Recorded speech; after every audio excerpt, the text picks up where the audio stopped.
ભરૂચ જિલ્લાના ઉમરલા તથા રાજપારડી પોલીસ સ્ટેશનમાં છોકરી બતાવી સગાઈ કરી લગ્ન કરી આપવાની લાલચ આપી ફરિયાદી પાસેથી મોટી રકમ મેળવી લગ્ન નહીં કરાવી આપી છેતરપિંડી અને વિશ્વાસઘાતનો ગુનો કરી છેલ્લા 4 વર્ષથી નાસ્તા ફરતા મહિલા સહિત કુલ 2 આરોપીઓને ઝડપી પાડવામાં ભાવનગર લોકલ ક્રાઇમ બ્રાન્ચને સફળતા મળી છે. પોલીસ મહાનિરીક્ષક શ્રી ગૌતમ પરમાર ભાવનગર રેન્જ ભાવનગર તથા પોલીસ અધિક્ષક doctor Harshad Patel Bhavnagar local crime બ્રાન્ચના પોલીસ ઇન્સ્પેક્ટર કે.એસ. પટેલ તથા police sub inspector V Dhangru M J. Qureshi તથા એલસીબી સ્ટાફના માણસોને નાસ્તા ફરતા આરોપી અને પાકા કામના કેદી પેરોલ ફ્લો જમ્પ તથા વચગાળાની રજા પરથી હાજર નહીં થયેલ વધુમાં વધુ આરોપીઓ કેદીઓને પકડી પાડવા માટે સખત સૂચના આપી હતી.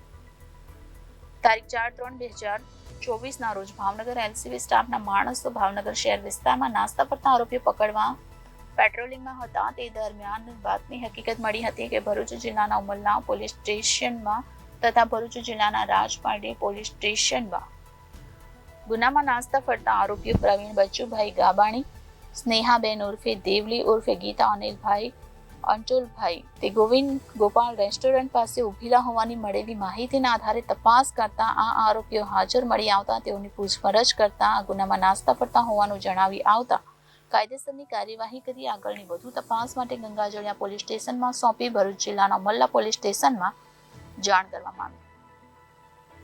કેમેરામેન રસુલભાઈ સૈયદ સાથે રિપોર્ટર ફિરોઝ મલિક, જનાદેશ ન્યૂઝ, ભાવનગર.